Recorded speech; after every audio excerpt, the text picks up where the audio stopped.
Video ശ്രദ്ധിക്കുന്ന എല്ലാ സൗരസൗരന്മാർക്കും കർത്താവായ യേശുക്രിസ്തുവിൻ്റെ നാമത്തിൽ ഞാൻ സ്നേഹവന്ദനം പറയുകയാണ്. സൗരസൗരന്മാരെ, ഞാൻ ഇന്ന് പറയുവാൻ ആഗ്രഹിക്കുന്ന കാര്യമെന്ന് പറയുന്നത്, ഇപ്പോൾ ഒരു നൊയമ്പുകാലമാണ്. നൊയമ്പുകാലം എന്ന് പറയുമ്പോൾ ജനങ്ങളെല്ലാം പള്ളിയിൽ പോയി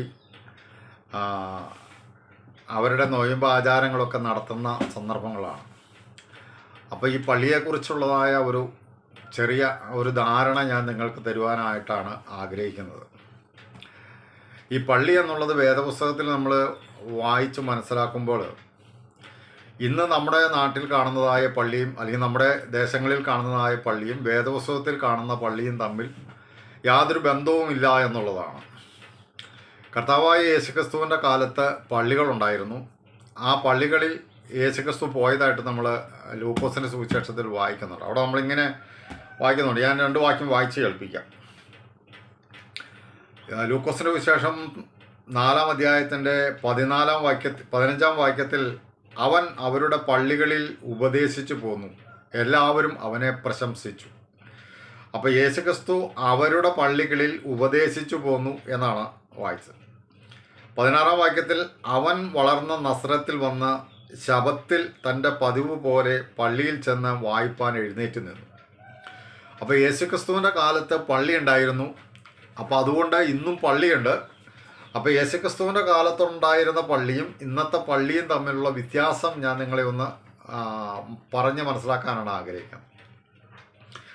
യേശുക്രിസ്തുവിൻ്റെ കാലത്തുണ്ടായിരുന്ന പള്ളി എന്ന് പറയുന്നത്, അതുകൊണ്ടുള്ള പ്രയോജനം, അല്ലെങ്കിൽ യേശുക്രിസ്തുവിൻ്റെ കാലത്ത് ഉണ്ടായിരുന്ന പള്ളികളുടെ പ്രയോജനം എന്ന് പറയുന്നത്, ആ ദേശത്തുള്ള കുറ്റക്കാരെ ശിക്ഷിക്കാനോ ന്യായം വിധിക്കുവാനോ വേണ്ടിയിട്ട് കൂടി വരുന്ന ഒരു സ്ഥലം ആയിരുന്നു പള്ളി.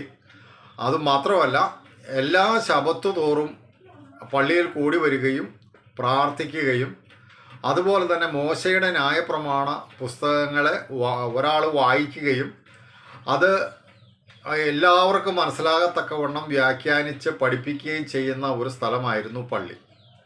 ആ പള്ളിയിൽ ആചാരമോ അനുഷ്ഠാനമോ കർമ്മങ്ങളോ യാഗങ്ങളോ ഒന്നും നടത്തിയിരുന്നില്ല എന്നുള്ളതാണ്. അപ്പോൾ കർത്താവിൻ്റെ കാലത്തുള്ള പള്ളിയിൽ യാഗ ആചാര കർമാദികളൊന്നും നടത്തിയിരുന്നില്ല. മറിച്ച് അവിടെ മോശയുടെ ന്യായപ്രമാണം വായിച്ച് ശബത്തിൽ എല്ലാ ശബത്തിലും പള്ളിയിൽ കൂടി വന്ന ജനം പ്രാർത്ഥിക്കുകയും മോശയുടെ ന്യായപ്രമാണം പഠിക്കുകയും അല്ലെങ്കിൽ പ്രവാചക പുസ്തകങ്ങളെല്ലാം വായിച്ച് അതിനെ പഠിക്കുകയും ചെയ്യുന്ന ഒരു രീതിയായിരുന്നു കർത്താവിൻ്റെ കാലത്തുണ്ടായിരുന്ന പള്ളികൾ എന്ന് പറയുന്നത്. അതുകൊണ്ടാണ് യേശുക്രിസ്തു അവരുടെ പള്ളികളിൽ ഉപദേശിച്ചു പോന്നു എന്ന് നമ്മൾ വായിക്കുന്നത്. മാത്രമല്ല, യേശുക്രിസ്തു ശബത്ത് തോറും പള്ളിയിൽ പോകും. അപ്പോൾ യേശുക്രിസ്തു യഹൂദൻ എന്ന നിലയിൽ യഹൂദൻ്റെ പ്രമാണം അനുസരിച്ച് അവന് ശബത്ത് ആചരിക്കേണ്ടത് ആവശ്യമായിരുന്നു. അതുകൊണ്ട് യേശു ശബത്ത് തോറും പള്ളിയിൽ പോകുകയും അവിടെ ചെന്ന് പുസ്തകങ്ങൾ എടുത്ത്, പ്രവാചക പുസ്തകങ്ങളും ന്യായപ്രമാണ പുസ്തകങ്ങളും എല്ലാം എടുത്ത് വായിച്ച് അത് വ്യാഖ്യാനിച്ച് ജനത്തെ പഠിപ്പിച്ച് അവർ ധാർമ്മിക ബോധമുള്ളവരാക്കി വളർത്തിയെടുക്കുന്ന ഒരു സ്ഥലമായിരുന്നു യേശുക്രിസ്തുവിൻ്റെ കാലത്തുള്ള പള്ളി. ആ പള്ളികളെ നമ്മൾ പഠിച്ചാൽ ആ പള്ളികളൊന്നും ആരുടെയും നാമത്തിൽ പണിയപ്പെട്ട പള്ളികളല്ല. മാത്രമല്ല, ആ പള്ളികളൊന്നും യേശുക്രിസ്തുവുമായിട്ട് യാതൊരു ബന്ധവും ഉണ്ടായിരുന്നില്ല. അത് ഞാനിങ്ങനെ പറയാം. യേശുക്രിസ്തു ആ പള്ളിയിൽ പോയിട്ടുണ്ടായിരുന്നു. യേശുക്രിസ്തുവിൻ്റെ കാലത്തുള്ള പള്ളികളിൽ യേശുക്രിസ്തു പോവുകയും ആ പള്ളികളിൽ കൂടി വരുന്നവരെ യേശുക്രിസ്തു ഉപദേശിക്കുകയും ചെയ്തു. പക്ഷേ യേശുക്രിസ്തുവിൻ്റെ നാമത്തിലായിരുന്നില്ല ആ പള്ളി. അതുപോലെ തന്നെ യേശുക്രിസ്തുവുമായിട്ട് ആ പള്ളിക്ക് യാതൊരു ബന്ധവും ഉണ്ടായിരുന്നില്ല. കാരണം യേശുക്രിസ്തുവിനെ അവർ ആരാധിച്ചിരുന്നില്ല. അവർ കൂടി വന്നത് യേശുക്രിസ്തുവിൻ്റെ നാമത്തിലും ആയിരുന്നില്ല. അതുകൊണ്ട് യേശുക്രിസ്തുവിൻ്റെ കാലത്തുള്ള പള്ളി യേശുക്രിസ്തുവുമായിട്ട് ബന്ധമില്ലായിരുന്നു. എന്നാൽ ദൈവത്തെ ശബത്ത് തോറും ദൈവത്തോട് പ്രാർത്ഥിക്കേണ്ടതിനും ആരാധിക്കേണ്ടതിനും ജനം കൂടി വരികയും, എന്നാൽ യാഗങ്ങളോ കർമ്മങ്ങളോ ആചാരങ്ങളോ അനുഷ്ഠാനങ്ങളോ വഴിപാടുകളോ ഒന്നും നടത്താത്ത ഒരു സ്ഥലവുമായിരുന്നു പള്ളി എന്ന് പറയുന്നത്. എന്നാൽ ഇന്നത്തെ പള്ളി എന്ന് പറയുന്നത് അങ്ങനെയല്ല. ഇന്നത്തെ പള്ളികൾ എന്ന് പറയുന്നത് ഏതെങ്കിലും ഒരു വ്യക്തിയുടെ നാമത്തിൽ സ്ഥാപിക്കപ്പെട്ട പള്ളികളാണ്. ഒന്നല്ലെങ്കിൽ ഒരു സ്ത്രീയുടെ നാമത്തിൽ, അല്ലെങ്കിൽ ഒരു പുരുഷൻ്റെ നാമത്തിൽ. അപ്പോൾ അത് പുണ്യവാളനോ പുണ്യാളത്തിയോ ആരെങ്കിലുമായി അംഗീകരിക്കപ്പെട്ട അല്ലെങ്കിൽ പരിഗണിക്കപ്പെട്ട വ്യക്തിയുടെ നാമത്തിലായിരിക്കും ഇന്നുള്ള പള്ളികളെല്ലാം. ഇന്നുള്ള പള്ളികളിലെല്ലാം ന്യായപ്രമാണ പുസ്തകങ്ങളോ പ്രവാചക പുസ്തകങ്ങളോ വായിച്ചിട്ട് ജനത്തിന് അത് വ്യാഖ്യാനിച്ചു കൊടുത്തുകൊണ്ട് ജനത്തിന് ധാർമ്മിക ബോധമുള്ളവരാക്കി വളർത്തിയെടുക്കുക, അല്ലെങ്കിൽ ദൈവഭക്തി ഉള്ളവരായി വളർത്തിയെടുക്കുക എന്നുള്ള ഉദ്ദേശത്തിലല്ല ഇന്ന് നമ്മൾ കാണുന്ന പള്ളികൾ ഒന്നും തന്നെ. അപ്പം ഇന്ന് നമ്മുടെ പള്ളി കൊണ്ടുള്ള പ്രയോജനം എന്ന് പറയുന്നത് ക്രിസ്തുവിൻ്റെ പേരിലുള്ള ക്രിസ്തുമതം, ആ ക്രിസ്തുമതത്തിൻ്റെ നിലനിൽപ്പിനും അതിൻ്റെ നിലനിൽപ്പിനാവശ്യമായ പണം സ്വരൂപിക്കേണ്ടതിനും വേണ്ടി ക്രിസ്തു മതം കണ്ടെത്തിയ ഒരു മാർഗമാണ് ഇന്നത്തെ പള്ളികൾ എന്ന് പറയുന്നത്. അപ്പോൾ ക്രിസ്തുവിൻ്റെ പേരിൽ സ്ഥാപിതമായ ഒരു മതമാണ് ക്രിസ്തുമതം. ക്രിസ്തുമതത്തിൻ്റെ ഒരു കൂടി വരുവാനുള്ള, അല്ലെങ്കിൽ ഏതെങ്കിലും ഒരു മധ്യസ്ഥൻ്റെ പേരിൽ, അല്ലെങ്കിൽ ഒരു പുരുഷൻ്റെ പേരിൽ ഒരു സ്ത്രീയുടെ പേരിൽ കൂടി വരികയും അവിടെ ഈ മതത്തിൻ്റെ നിലനിൽപ്പിന് വേണ്ടിയിട്ടുള്ള ആചാരങ്ങളും അനുഷ്ഠാനങ്ങളും കർമ്മങ്ങളും നേർച്ചകളും കാഴ്ചകളും എല്ലാം കഴിക്കുകയും അതിൻ്റെ പേരിൽ ജനത്തിൻ്റെ കയ്യിൽ നിന്ന് പണം പിരിക്കുകയും അങ്ങനെ മതം വളർത്തുകയും ചെയ്യുന്ന ഒരു പ്രസ്ഥാനമാണ് ഈ പള്ളി എന്ന് പറയുന്നത്. അതായത് കർത്താവിൻ്റെ കാലത്തുള്ള പള്ളിക്ക് ക്രിസ്തുവുമായിട്ട് ബന്ധമില്ലാതിരുന്നത് പോലെ തന്നെ ഇന്നത്തെ പള്ളികളുമായി ക്രിസ്തുവിന് യാതൊരു ബന്ധവുമില്ല, അല്ലെങ്കിൽ ക്രിസ്തുവുമായിട്ട് യാതൊരു ബന്ധവുമില്ലാത്ത പള്ളികളാണ് ഇന്ന് നമ്മുടെ നാട്ടിൽ കാണുന്ന പള്ളികളെല്ലാം.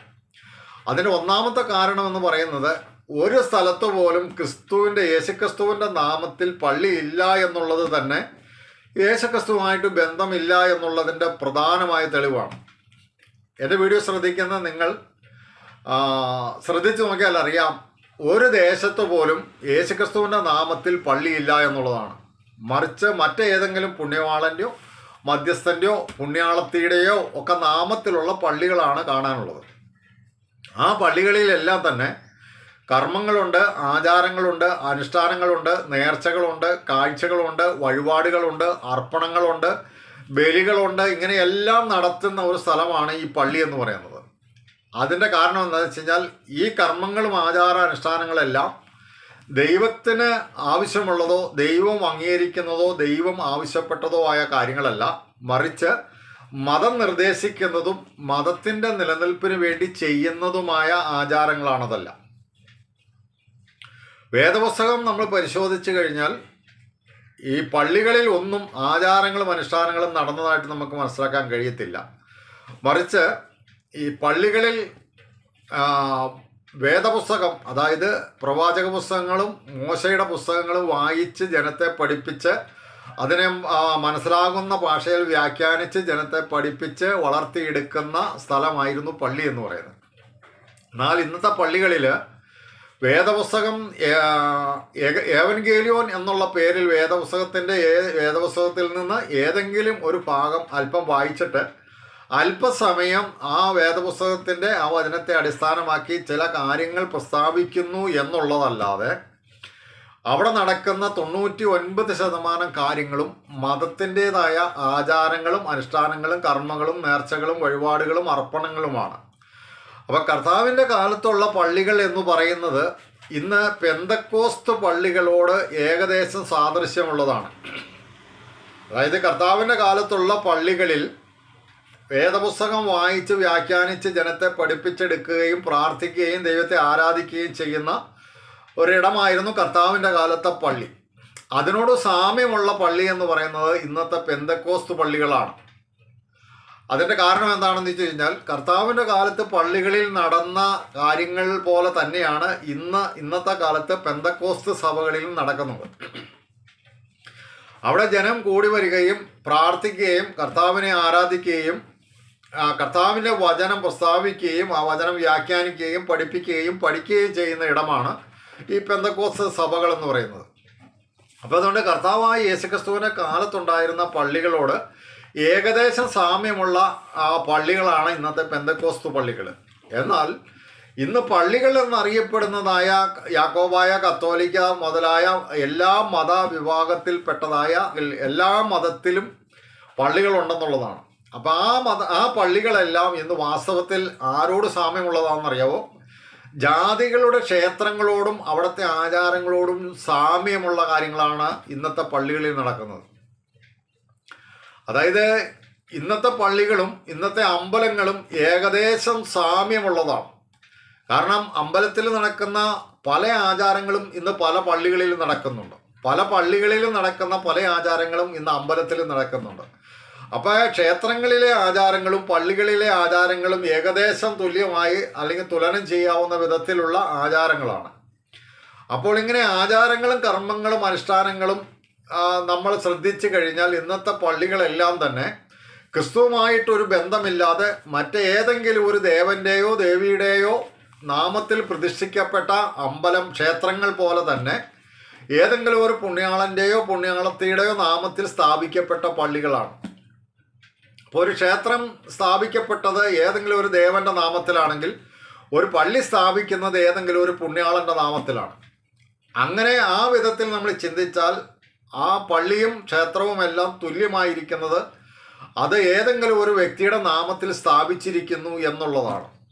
അതുകൊണ്ട് തന്നെ യേശുക്രിസ്തുവിൻ്റെ നാമത്തിൽ ഈ ലോകത്തിൽ ഒരു സ്ഥലത്തും പള്ളിയില്ല.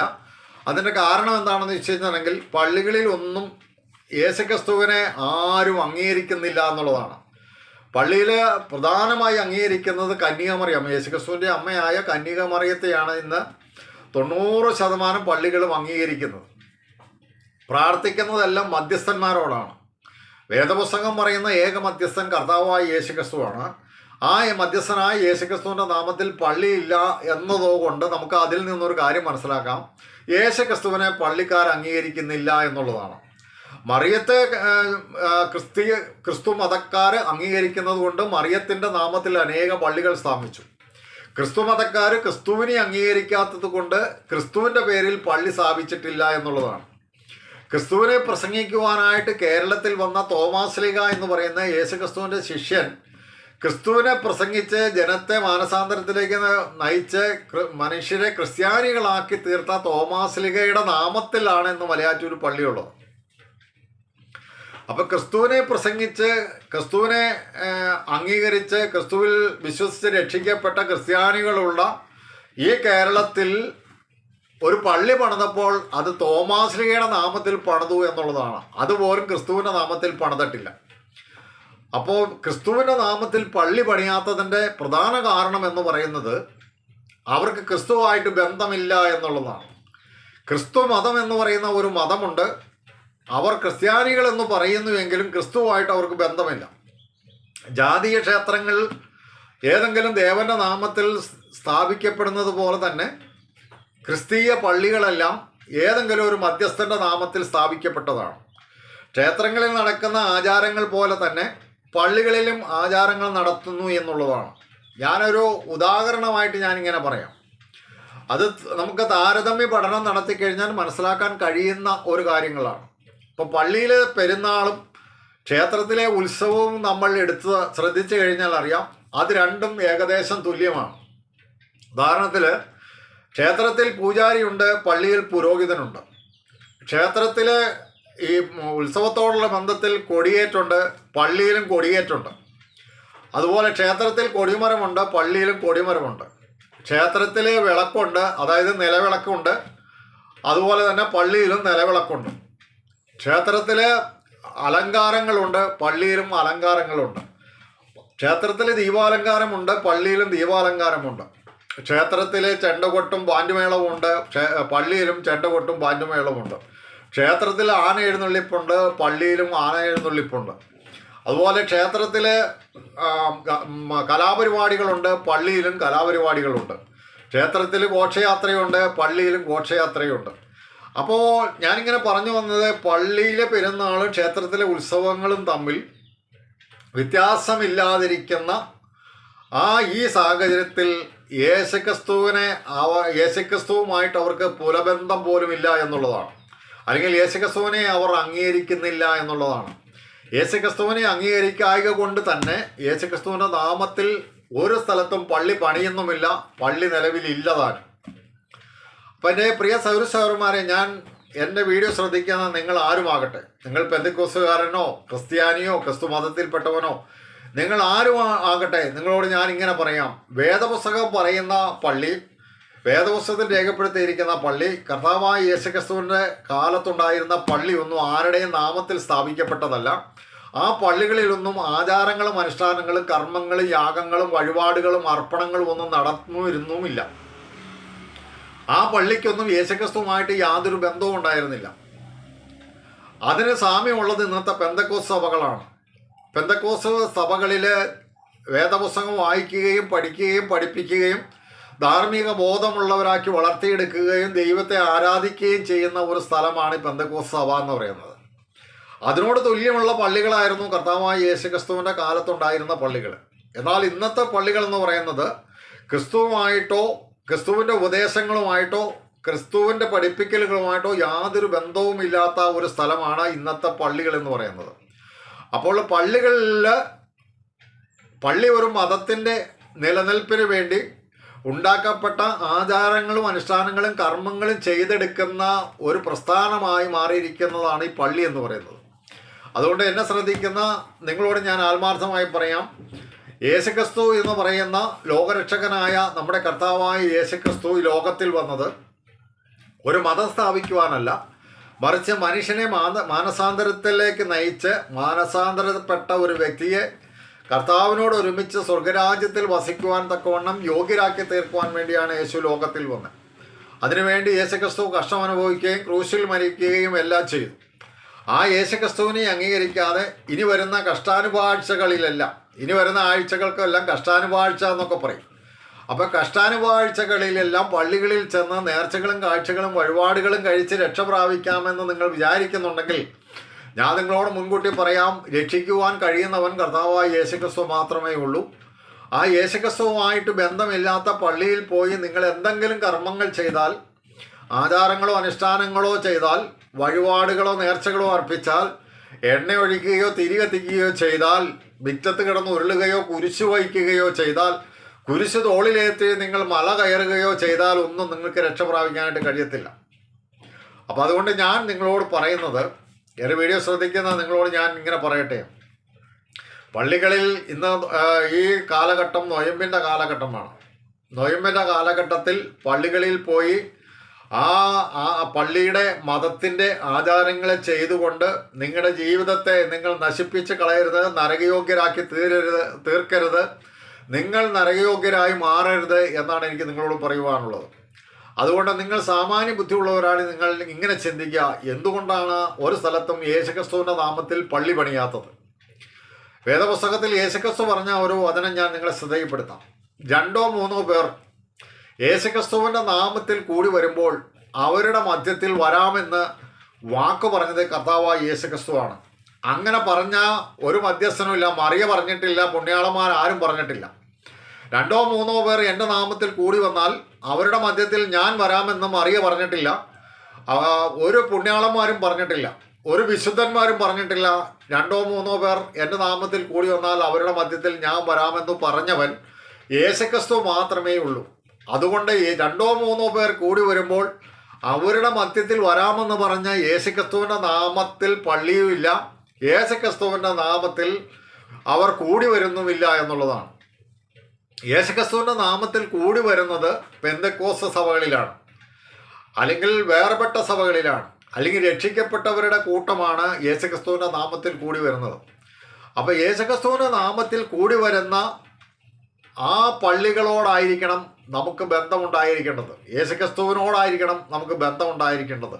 അപ്പോൾ യേശുക്രിസ്തു നമ്മെ പഠിപ്പിച്ചത് കർമ്മങ്ങളും ആചാരങ്ങളും അനുഷ്ഠാനങ്ങളും ചെയ്യുവാനല്ല, മറിച്ച് നമ്മൾ ദൈവ സ്വഭാവമുള്ളവരായി വരേണ്ടതിന് നമ്മളോട് മാനസാന്തരപ്പെട്ട് യേശുവിൽ വിശ്വസിച്ച് രക്ഷ പ്രാപിച്ച് സ്വർഗരാജ്യത്തിന് യോഗ്യരായി തീരണമെന്നാണ്. അപ്പോൾ അതുകൊണ്ട് എൻ്റെ പ്രിയ സൗരസാരന്മാരെ ഞാൻ നിങ്ങളോട് പറയാം, ഈ ലോകത്തെ യേശുക്രിസ്തുവിൻ്റെ നാമത്തിൽ പള്ളിയില്ലാത്തതിൻ്റെ കാരണം യേശുക്രിസ്തുവുമായിട്ട് അവർക്ക് ബന്ധമില്ല എന്നുള്ളതാണ്. മറ്റൊരു കാര്യം, യേശുക്രിസ്തുവായിട്ട് ബന്ധം സ്ഥാപിക്കുവാൻ കഴിയാതെ വണ്ണം, അല്ലെങ്കിൽ യേശുക്രിസ്തുവിനെ വിളിച്ചപേക്ഷിച്ച് രക്ഷ പ്രാപിക്കാൻ കഴിയാതെ വണ്ണം ജനത്തെ തടഞ്ഞു നിർത്തുന്ന ഒരു സ്ഥലമാണ് പള്ളി എന്ന് പറയുന്നത്. അതായത് ക്രിസ്തുവിനോട് ബന്ധപ്പെടുവാൻ തടസ്സം നിൽക്കുന്ന, അല്ലെങ്കിൽ തടഞ്ഞു നിർത്തുന്ന സ്ഥലമാണ് പള്ളികൾ എന്ന് പറയുന്നത്. അതുകൊണ്ട് യേശുക്രിസ്തുവുമായിട്ട് ബന്ധം സ്ഥാപിക്കുവാൻ തടസ്സം നിൽക്കുന്ന പള്ളികളിൽ നിന്ന് നിങ്ങൾ രക്ഷ പ്രാപിക്കണമെന്നാണ് എനിക്ക് നിങ്ങളോട് പറയുവാനുള്ളത്. അതുകൊണ്ട് ഞാൻ ഒരു കാലത്ത് പള്ളിയിൽ പോയി പള്ളി ആരാധനകളെല്ലാം നടത്തി കർമാചാരങ്ങളെല്ലാം നടത്തി ജീവിച്ച മനുഷ്യനായിരുന്നു. എന്നാൽ വേദപുസ്തകത്തിലൂടെ ഞാൻ എൻ്റെ കർത്താവിനെ മനസ്സിലാക്കി കഴിഞ്ഞപ്പോൾ, കർത്താവിനെ അറിഞ്ഞു കഴിഞ്ഞപ്പോൾ, പള്ളിയെ ഉപേക്ഷിച്ച് ഞാൻ എന്നെ രക്ഷിച്ച കർത്താവിനെ ഞാൻ അനുഗമിക്കുകയാണ്. അതുകൊണ്ട് എൻ്റെ വീഡിയോ ശ്രദ്ധിക്കുന്ന നിങ്ങളോട് ഞാൻ പറയട്ടെ, പ്രിയ സൗരസൗരന്മാരെ, പള്ളി നിങ്ങളെ നരകത്തിലേക്ക് നയിക്കുന്ന ഒരിടമാണ്. കർത്താവിനെ ആയിട്ട് ബന്ധപ്പെടുവാൻ നിൽക്കുന്ന അല്ലെങ്കിൽ തടസ്സപ്പെടുത്തുന്ന ഒരു സ്ഥലമാണ് പള്ളി എന്ന് പറയുന്നത്. അതുകൊണ്ട് ആ തടസ്സത്തെ ഒഴിവാക്കി നിങ്ങൾ കർത്താവിനെ അംഗീകരിച്ച് കർത്താവിൻ്റെ നാമം വിളിച്ചപേക്ഷിച്ച് രക്ഷ പ്രാപിച്ച് കർത്താവിനെ അനുഗമിച്ചുകൊണ്ട് യഥാർത്ഥത്തിൽ യേശുവിൻ്റെ ഒരു ശിഷ്യനായി ക്രിസ്ത്യാനിയായി ജീവിക്കണം എന്ന് ഞാൻ നിങ്ങളെ പ്രബോധിപ്പിച്ചുകൊണ്ട് ഞാൻ ഈ വീഡിയോ അവസാനിപ്പിക്കുകയാണ്. ദൈവം അനുവദിക്കുന്ന പക്ഷം നമുക്ക് മറ്റൊരു വീഡിയോയിൽ വീണ്ടും കാണാം. ദൈവമായ കർത്താവ് നമ്മെ എല്ലാവരെയും അനുഗ്രഹിക്കട്ടെ.